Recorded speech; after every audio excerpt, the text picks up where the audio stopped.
सभी का bright future coaching institute के ऑनलाइन प्लेटफॉर्म पे कल की क्लास में मैंने आपको चौथी प्रश्नावली स्टार्ट करवाई थी ग्राफ। और ग्राफ में 4.1 का पहला सवाल हमने कर भी लिया था। उसका चौथा सवाल आप देखें, पहले का चौथा। लेकिन पहले का चौथा करने से पहले आप इन कंडीशनों को सीख लें जो कल मैंने क्लास में करवाई थी। वो क्या थी? देखो, दो समीकरण आपको दी जाएंगे। कितने? दो समीकरण। और उन दो समीकरण से आपको क्या क्या देखने को मिलेगा? A1, A2, B1, B2, C1, C2, ये तीनों आपको देखने को मिलेंगे। इनके साथ में मैंने आपको कल तीन कंडीशन बताई थी। पहली कंडीशन थी A1 बटा A2 बराबर नहीं है B1 बटा B2 के, ऐसा कल सिखाया था मैंने। तो क्या होगा? रेखाएं एक दूसरे क्या करेगी? प्रतिच्छेद। क्या करेगी? प्रतिच्छेद। यानी कैसे होगी ये? प्रतिच्छेदी। और यहां पे क्या होगा? अद्वितीय हल। क्या होगा? अद्वितीय हल। और कल की क्लास में मैंने सिखाया था यदि किसी समीकरणों का हल निकल रहा है वहां पे, तो यहां पे कैसे होंगे वो? संगत। कैसे होंगे? संगत। फिर सेकंड कंडीशन में मैंने आपको सिखाया था कि A1 बटा A2 बराबर तो हो गया B1 बटा B2 के, लेकिन बराबर नहीं हुआ C1 बटा C2 के। C1 बटा C2 के। तो रेखाएं कैसी होगी? समांतर। अब देखो, मुझे ये बताओ, दोनों रेखाएं समांतर तो क्या एक दूसरे को टच कर रही है? क्या नहीं कर रही? तो आप लिखेंगे कैसी है? समांतर रेखाएं। समांतर रेखाएं। अब समांतर रेखाएं तो आप लास्ट में यहां लिखेंगे कोई हल नहीं। कोई हल नहीं। अब कोई हल नहीं है तो क्या होगा? असंगत। क्या होगा? असंगत। ठीक है। तीसरा देखना, तीसरी कंडीशन क्या थी? A1 बटा A2 बराबर है B1 बटा B2 के और बराबर है C1 बटा C2 के। तो क्या होगी?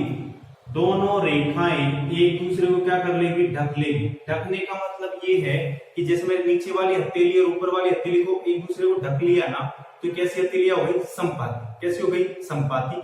जो एक दूसरे क्या कर रही? पूरी तरीके से ढक रही है। यहां दोनों रेखाएं एक दूसरे को पूरी तरीके से ढक रही है, तो कैसी हो गई? संपाती। और साथ में आप लिखेंगे अनंत या फिर अनेक। अनंत या फिर अनेक हल। और यहां आएगा आपका संगत। क्या आएगा? आपका संगत। सबसे पहले तो कंडीशन उतारेंगे, उसके बाद आगे मैं सवाल को सॉल्व कर रहा हूं। देखो, दो समीकरण है क्या? और दोनों समीकरण में चर कितने हैं? दो। कितने हैं? दो, x और y। और यहाँ पे चर की घात कितनी है? एक एक है। देखो, इस x की भी एक, इस y की भी एक, इस x की भी एक, इस y की भी एक। एक एक है तो ये कौन से समीकरण हो गए? दो चरों वाले रैखिक समीकरण। देखो, 4 बटा 3 x प्लस 2y बराबर कितना? 8। समीकरण नंबर 1 कह दिया मैंने इसको। कह दिया, कोई दिक्कत? अब देखना, मुझे ये बताना मैं इसको क्या लिखने जा रहा हूं। देखना आप लोग, यहां पे मैं इसको ऐसा लिख सकता हूं कि अगर इसके नीचे एक लगा तो कोई फर्क पड़ जाएगा? इसके नीचे एक लगा तो कोई फर्क पड़ जाएगा क्या? नहीं। अब देखो, मैंने आपको सिखाया कि बट्टे वाली संख्या आ गई, ये भी बट्टे वाली संख्या आ गई। बट्टे वाली संख्याओं को आप कैसे जोड़ते हैं? सबसे पहले 3 और 1 का लघुत्तम कितना जाएगा? 3। 3 का भाग 3 में एक बार। 1 को 4x से गुणा किया, 4x। फिर किसका चिन्ह है? प्लस का। 1 का भाग 3 में दिया 3 बार। कितनी बार? 3 बार। 3 को 2y से गुणा किया, 6y बराबर कितना? 8 बटा 1। कितनी बात समझ में आ गई? आपस में क्या कर रहे हैं आप? वज्र गुणा। वज्र गुणा करने पर तो देखो क्या बन जाएगा ये? 4x प्लस 6y बराबर कितना? 8 दिया 24। ओके, इतनी बात समझ में आ गई? यानी समीकरण 1 को मैं क्या लिख सकता हूं? 4x प्लस 6y बराबर कितना? 24। ओके, अब समीकरण नंबर 2 को देखना। नाउ अब 6x प्लस 3y बराबर कितना? 12। समीकरण नंबर कितना आ गया? 2। ओके, कोई दिक्कत। फिर आप लिखेंगे समीकरण 1 व 2, समीकरण 1 व 2। अब एक को देखो आपने ऐसा लिख दिया, इस बात का ध्यान रहे, या मैं इसे कह देता हूं पहले का ए, पहले का ए, समीकरण पहले का ए व 2 से a1 बटा a2, b1 बटा b2, c1 बटा c2 के गुणांकों की तुलना करने पर, या केवल के क्या करने पर, तुलना करने पर, c1 बटा c2 इनकी तुलना करने पर, तुलना करते हैं सबसे पहले। अब देखो a1 तो कहां से आएगा, समीकरण 1 से, a2 का आएगा समीकरण 2 से, a1 बटा a2 निकालते हैं। देखो a1 का मान कितना है 4, a2 का मान कितना है 6, कुछ कट रहा है क्या, हाँ, 2 दूनी 4, 2 यानी 6। फिर b1 बटा b2 का मान निकालते हैं। b1 बटा b2 देखो ये 6 है और b2 का मान कितना है 3 है या नहीं। तो देखो फिर से 3 एकम 3, 3 दूनी 6, 2 बटा 1 आ गया। यहां c1 बटा c2 भी आप निकाल रहे हैं। c1 का मान कितना है 24 है, c2 का मान कितना है 12 है, 12 एकम 12 और 12 गुना 24 यानी 2 बटा 1। देखो a1 बटा a2 भी है, b1 बटा b2 भी है, c1 बटा c2 भी है या नहीं। इतनी बात समझ में आ गई आप लोगों को। तो देखो यहां से a1 बटा a2 क्या b1 बटा b2 के बराबर आ रहा है क्या, नहीं आ रहा है, तो हम मना कर देंगे b1 बटा b2। और देखो ऐसी कंडीशन आपके सामने है क्या, a1 बटा a2 बराबर नहीं है b1 बटा b2 के, है क्या ऐसी कंडीशन, हाँ। या कैसे होंगे, अद्वितीय हल और युग्म कैसा होगा, संगत, कैसा होगा, संगत। तो आप लिखेंगे अतः अद्वितीय हल प्राप्त होंगे तथा युग्म कैसा होगा, संगत होगा। युग्म कैसा होगा, संगत होगा। ये क्या होगा आपका आंसर। उतारे फटाफट से। हाँ जी, अब उतारने के बाद आप 4.1 का जो दूसरा सवाल है वो आप देखें। परीक्षा में ऐसा सवाल बिल्कुल आप लोगों को 6 नंबर का पूछा जाएगा। कितने का, 6 नंबर का। एक सवाल सीखना है, 6 नंबर पक्के करने हैं आप लोग, ठीक है। बहुत आसान तरीके से हम सीखेंगे। थोड़ा सा आपको ध्यान रखना है, कंसंट्रेट करना है खुद को, और 6 नंबर ले लेने हैं। किस तरीके से हम लेंगे, स्टार्ट कर रहे हैं 4.2 का दूसरा सवाल, उसका पहला क्या कह रहा है, ग्राफीय विधि से हल कीजिए एवं हल की प्रकृति बताइए। हल की प्रकृति, हल की प्रकृति का मतलब क्या है कि रेखाएं समांतर होगी, प्रतिच्छेदी होगी या संपाती होगी। अब प्रतिच्छेदी होगी तो क्या होगा, अद्वितीय हल, समांतर होगी तो कोई हल नहीं, और संपाती होगी तो अनेक या अनंत, ठीक है। अब इसको सॉल्व कर रहे हैं, यहां से देखते जाना। सॉल्व, सबसे पहले तो x प्लस वाई बराबर 3, इसे मैं कह रहा हूं समीकरण नंबर 1, कोई दिक्कत। फिर देखो 3x माइनस 2y बराबर 4, समीकरण नंबर 2, ठीक है, कोई दिक्कत। यहां एक एक स्टेप बाय स्टेप में आप सीखते जाना, सवाल बहुत जल्दी से पूरा होगा। यहां समीकरण नंबर 1 है ना, देखो समीकरण 1 से सारणी के मान प्राप्त करने के लिए, ठीक है, समीकरण 1 से सारणी के मान प्राप्त करने हैं आपको। कैसे आप करेंगे देखना, ज्यादा कुछ नहीं करना है।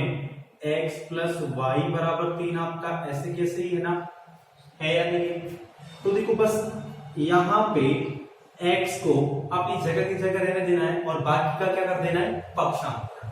पक्षांतरण के लिए मैं आपको सिखा चुका हूं कि प्लस उधर जाके माइनस का, माइनस इधर से उधर जाके प्लस का, गुणा में है तो उधर जाके भाग में या फिर बट्टे में, और यदि इधर भाग में तो उधर जाके गुणा। सिखा चुका हूं बहुत अच्छे से।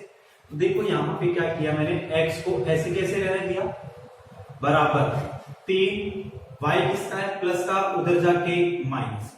इतनी बात समझ में आ गई। पहला काम करना है इतना, और ये आपका सवाल लगभग कम से कम 25% तो हल भी हो गया यही से। केवल मैंने कुछ नहीं किया, x प्लस वाई बराबर 3 था, मैंने x को रहने दिया ऐसे कैसे, बाकी का क्या कर दिया, पक्षांतर। बाकी का क्या कर दिया, पक्षांतर। ठीक है, y प्लस का था, उधर जाके किसका हो गया, माइनस का। अब मुझे यहां से इस सारणी का मान प्राप्त करना है। कैसे मान प्राप्त करेंगे, यहां पे मैं देखो y का मान रखूंगा, y का मान जैसे ही रखूंगा किसका मान मिलता जाएगा मुझे, x का। y का मान रखूंगा x का मान मिलता जाएगा, y का मान रखूंगा x का मान मिलता जाएगा। अब ये सोचने वाली बात है कि y का मान रखें तो क्या रखें क्या नहीं रखें। तो मैं एक बात आपको सिखाने जा रहा हूं कि y का जो मान आप रखेंगे कहां से स्टार्ट करेंगे, 0 से। 0 प्लस का 1 माइनस का 1 प्लस का 2 माइनस का 2 प्लस का 3 माइनस का 3 प्लस का 4 माइनस का 4। अब कुछ बच्चे ये कहेंगे हम तो ऐसे नहीं रखेंगे, हम तो बड़ी संख्या रखेंगे, 100 200 300 रख लो, कोई फर्क नहीं पड़ेगा। लेकिन जब आप छोटी संख्याएं रखते हैं तो ग्राफ बनाने में क्या रहती है आपको, आसानी। क्या रहती है, आसानी। देखो यदि इस दोनों समीकरणों से ग्राफ में यदि दोनों रेखाएं काट रही तो काटेगी ही काटेगी, भले ही सारणी के मान क्या हो, अलग अलग। अब देखो सोचने का तरीका सबका अलग अलग होता है ना, तो हर एक बच्चे की सारणी का मान भी क्या होगा, अलग अलग। क्यों होगा अलग अलग, क्योंकि वो सारणी में जो मान रखेगा वो y के मान क्या रखेगा, अलग अलग, क्योंकि सबकी सोचने का तरीका अलग अलग है। तो यहां मान रखना स्टार्ट करते हैं हम। मैं छोटी सी रख रहा हूं, देखो y बराबर 0 रखने पर, y की जगह कितना रख रहा हूं मैं, 0। तो देखो x बराबर कितना मिलेगा, 3 माइनस 0, यानी कितना आ गया, 3। मैंने y की जगह क्या रखा भाई, 0। 3 में से 0 घटाया कितना आ गया, 3। y का मान 0 रखा, x का मान 3 मिल गया आप लोगों को। ओके, कोई दिक्कत। अब y का मान कितना रख रहा हूं, 1। y बराबर 1 रखने पर, y बराबर आप 1 रखेंगे तो देखो x बराबर 3, तो आपका ऐसे कैसे, माइनस का चिन्ह y की जगह, इस y की जगह कितना रख रहे हैं आप, 1। 3 में से गया तो कितना, 2। इतनी बात समझ में आ गई। तो देखो y का मान 1 रखा, x का मान 2 मिल गया। क्या कोई दिक्कत आई है तो बताएं मुझे आप। यहां तक आपको समझ में आ गया। देखो मैंने समीकरण 1 की सारणी प्राप्त भी कर ली है, और 6 नंबर में से कहा जाए तो 2 नंबर तो मैंने प्राप्त यहीं तक कर लिए, अगर पहले समीकरण की सारणी बनाना मुझे आ गई। ठीक है, अब देखो क्या लिखेंगे, समीकरण 2 से सारणी के मान प्राप्त करने के लिए, सारणी के मान आप प्राप्त कर रहे हैं तो इसमें क्या होगा जरा मुझे ये बताना आप लोग। मैंने अभी अभी आप लोगों को सिखाया है, क्या सिखाया है कि केवल x को रखना है। किसको रखना है, केवल x को रखना है। सेकंड समीकरण क्या है बताओ मुझे, यहाँ पे 3x माइनस 2y बराबर कितना है, 4। यही है ना, गौर से देखना स्टूडेंट इसे। मैंने क्या कहा था, केवल मुझे x रखना है। तो देखो 3x तो मेरा ऐसे कैसे ही है, ये 2y किसका है, यहाँ पे माइनस का, किसका है, माइनस का, उधर जाके किसका हो जाएगा, प्लस का। 4 प्लस 2y। ओके, कोई दिक्कत नहीं। फिर रखना क्या था, केवल आपको तो x ही रखना था। x बराबर 4 प्लस 2y। देखो 3 यहाँ पे क्या हो रहा है, गुणा, गुणा, ये कहां जाएगा आपका, भाग, कहां जाएगा आपका, भाग। ठीक है, चलो अब इसके लिए सारणी बना लेते हैं। ये x, ये y। ओके, अब यहां पे मैंने मान आपको रखना सिखाया था, 0 रखेंगे, 1 रखेंगे, माइनस का 1 रखेंगे, 2 रखेंगे, माइनस का 2 रखेंगे, इस तरीके से मान रखेंगे। तो देखो सबसे पहले आपके माइंड में यहां ऐसा आ रहा होगा कि सर आप y की जगह 0 रख दो, y की जगह क्या रख दो, 0 रख दो।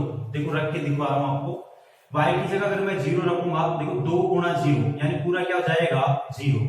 4 में 0 जोड़ा आपने, कितना हो जाएगा 4। क्या 4 में 3 का भाग जाता है क्या? हाँ जाता है, लेकिन यहाँ भाग पूरा पूरा नहीं जा रहा है, तो मैं y की जगह 0 नहीं रखूंगा।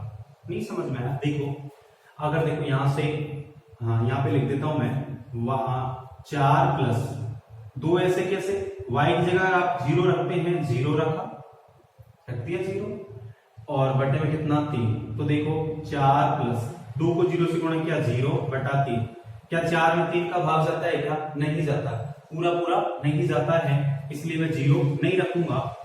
फिर देखो 1 रख के देखते हैं, 1 रख के देखें, 4 प्लस 2 गुणा 1 बटा कितना 3। देखो 4 एकम 4 प्लस 2 एकम 2, 4 2 कितना हो गया 6। क्या 6 में 3 का भाग चला जाएगा क्या? हाँ चला जाएगा, इसलिए मैं क्या रखूंगा y की जगह कितना 1। तो आप लिखेंगे y बराबर 1 रखने पर, चलो रखते हैं। देखो x तो ऐसे कैसे ही है, 4 प्लस 2 गुणा y की जगह कितना रखा है आप 1 रख दिया, बटे में कितना 3। ओके, फिर देखो आप लोग 4 ऐसे कैसे प्लस 2 एकम 2 बटा कितना 3। 4 2 कितना होता है 6, 4 2 कितना होता है 6। 6 में आप 3 का भाग देंगे, कितनी बार जाएगा 2 बार। y का मान 1 रखा, x का मान 2 मिल गया क्या स्टूडेंट? कोई दिक्कत नहीं है ना? अब देखो यहां आप लोगों ने प्लस का 1 रख के देख लिया, अब आगे बढ़ते हैं। अभी तो सारणी का एक मान ही मिला है मुझे, सारणी का एक और मान मुझे निकालना है, तो कैसे निकालूंगा? फिर से देखो यहां माइनस का 1 रखो इसमें, क्योंकि 0 रख के मैंने देख लिया, 1 रख के मैंने देख लिया, माइनस का 1 रख के देखता हूं। देखो x बराबर 4 प्लस 2 गुणा माइनस का 1 बटा कितना 3। तो देखो फिर से 4 में से 2 जाएगा, बटा कितना 3, यानी 2 बटा 3। नहीं जाता है, जाता है क्या भाग? नहीं जाता है, तो यहाँ माइनस 1 भी नहीं रखेंगे। फिर कितना रखें? 2 रख के देखते हैं, कितना रख के देखते हैं 2। चलो फिर देखना है यहाँ पे 4 प्लस 2 गुणा y की जगह कितना रख रहे हो 2 बटा कितना 3। देखो क्या हो जाएगा 4 प्लस 2 दूनी कितना होता है 4 बटा कितना 3। 4 4 कितना हो गया 8। क्या 8 में 3 का भाग जाता है? नहीं, तो यहां से 2 भी हम नहीं रखेंगे। फिर क्या रख के देखते हैं माइनस का 2, माइनस का 2। अब माइनस का 2 रखते हैं फिर से इसमें 4 प्लस 2 गुणा y की जगह, इसकी जगह y की जगह कितना रख रहे हैं आप? माइनस का 2 बटा कितना 3। अब देखो 4, अब देखो प्लस का चिन्ह, 2 दूनी 4, लेकिन किसका? माइनस का 4 बटा कितना 3। 4 में से 4 जाएगा तो क्या आएगा 0, और 0 में 3 का भाग देंगे तो 0, यानी हाँ जी। अब देखो इसके आगे मैंने क्या सिखाया, यहाँ पे आप 0 नहीं रखेंगे, 1 रख के देखा तो आपको 2 मिल गया था। फिर माइनस का 1 रखा तो ये मान आया, फिर 2 रखा ये मान आया, और 3 जब माइनस का 2 आपने रखा तो क्या गया 0, यानी पूरा पूरा भाग चला गया। तो कहने का मतलब हम अब क्या रखेंगे, तो y की जगह कितना रखेंगे हम? माइनस का 2। y की जगह रखेंगे माइनस का 2, तो देखो y बराबर माइनस का 2 रखने पर किस में रखेंगे आप लोग? देखो x बराबर कितना है आपके सामने, x बराबर 4 प्लस ये रहा 2 गुणा माइनस 2 बटा 3। देखो क्या गया 4 माइनस 4 बटा 3। 4 में से 4 गया तो 0, और 0 में 3 का भाग दिया कितना 0। y का मान माइनस का 2 रखा तो आप लोगों को x का मान मिल गया 0। x का कितना मान मिल गया 0। कितनी बात समझ में आ गई? तो देखो क्या लिख रहा हूं मैं यहाँ पे, समीकरण 1 व 2 के सारणी के मानों को ग्राफ पेपर में आलेखित आलेखित करने पर, आलेखित का मतलब क्या होता है जानना। ये जो सारणी के मान आपको दे रखे हैं ना, उन सारणी के मानों को कहां बनाऊंगा मैं, ग्राफ में। कहां बनाऊंगा, ग्राफ में। तो ग्राफ बनाना सीख ले आप लोग, कैसे बनेगा ग्राफ आपका, इस तरीके से। फिर इस तरीके से एक और रेखा खींचेगी आपकी, यहां से बिल्कुल बीचों बीच में क्या होगा, मूल बिंदु यानी ओ। क्या होगा, ओ। ऊपर वाला y अक्ष होगा, ये आपका x अक्ष होगा, ये आपका x डैश, ये आपका y डैश। ठीक है, नीचे वाला y डैश होगा, ये मान होगा 1 2 3 4 5, यानी x अक्ष का जो मान होगा कैसा होगा, पॉजिटिव, धनात्मक। y अक्ष का भी 1 2 3 4 5, x डैश पे -1 -2 -3 -4, यहां पे y डैश पे -1 -2 -3 -4। इस तरीके से मैंने बना दिया है। ओके, यहां इस ग्राफ को बनाने के लिए सबसे पहले आपको क्या पता होना चाहिए, इसका पैमाना। क्या पता होना चाहिए, पैमाना। x अक्ष पे तो क्या होगा, y अक्ष पे क्या होगा, तो आप लिखेंगे 1 बटा खाना, 1 बटा खाना, और यहां भी लिखेंगे 1 बटा खाना बराबर कितना, 1 इकाई। कितना, 1 इकाई। ठीक है, चलो अब ग्राफ में रेखाएं बनेगी कैसे, ये थोड़ा ढंग से आप सीख ले, है ना। तो देखो यहां इस सारणी में देखना, x का मान कितना है 3 और y का कितना है 0। चलो x के पास चलते हैं, x का मान 3 तो यहां है, लेकिन y का 0 यहां है ना, तो x का मान 3 ले लिया मैंने, लो जी। फिर x का कितना है 2, y का कितना है 1। सबसे पहले फिर x के पास जाएंगे, लो जी, यहां से चले, y का 1 आगे, देखो y की सीधी इधर देखनी है आपको, पहले x पे जाना है और फिर y पे। देखो यही है क्या, लो जी, एक बिंदु ये मिल गया, इन दोनों को मैं क्या कर दूंगा, मिला दूंगा। क्या कर दूंगा, मिला दूंगा। आपको ग्राफ में जब आप ग्राफ बनाएंगे तो वहां सबसे पहले x का मान देखना है, फिर मान देखना है y का। जैसे मैंने यहां देखा x का कितना 2, फिर कितना देखा y का 1, x का 2 देखा, 2 से चला, y का 1 आते रुक गया ना मैं। ठीक इसी प्रकार इसमें देखना, x का कितना है 2, y का कितना है 1, x का 2 देखूंगा, लो जी 2, y का कितना 1, फिर से ये बिंदु मिल गया आप लोगों को। और x का क्या हो गया 0, 0 का होता है मूल बिंदु पे, y का कितना है -2, y बराबर -2, ये ही है क्या, देखो इन दोनों को फिर से मिला दूंगा। तो एक बात आपको पता लग रही होगी, वो ये पता लग रही होगी कि ये दोनों रेखाएं हैं, एक बिंदु पे प्रतिच्छेद कर रही है। ये बिंदु आपका क्या कहलाएगा, प्रतिच्छेदी बिंदु। दोनों रेखाएं एक दूसरे को काट रही है 2,1 पर। आप इसे कैसे देखेंगे, देखो इस बिंदु से नीचे आऊंगा तो कितना आ रहा है 2 आ रहा है ना, ये किसका मान होगा, x का। और यहां से जब मैं बाई तरफ आऊंगा तो मान किसका है, y का, और कितना है 1। तो लास्ट में आप आंसर क्या लिखेंगे, समीकरण 1 व 2 द्वारा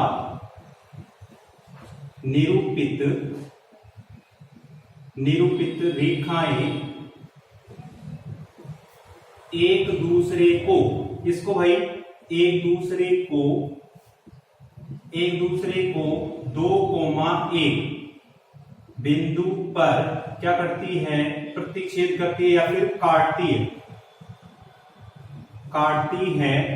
अब देखो सवाल ने क्या पूछा आपसे, हल की प्रकृति बताइए, हल की प्रकृति बताइए। मैंने आपको कहा था जब दो रेखाएं एक बिंदु पर प्रतिच्छेद करेगी तो हल कैसा होगा, अद्वितीय। कैसा होगा, अद्वितीय, और कैसा होगा साथ में, समगत। तो आप लिखेंगे अतः अद्वितीय एवं संगत हल प्राप्त होगा। ठीक है, कोई दिक्कत। अब देखो आपको क्या करना है, जो दूसरा सवाल है उसका पहला तो मैंने करवा दिया, बाकी के सवाल आपको करने हैं। और इस एक सवाल को एक बार में एक बार और देखना है तो ज्यादा अच्छे ढंग से समझ में आएगा आपको, और 6 नंबर मिल जाएंगे यहां से सीधे सीधे। ठीक है, बाकी कोई प्रॉब्लम रहती है यहाँ पे जो मैंने करवाया उसमें, तो आप मुझे कमेंट करें। मिलेंगे कल की क्लास में। आज के लिए इतना ही। All the best. बढ़िया, थैंक यू।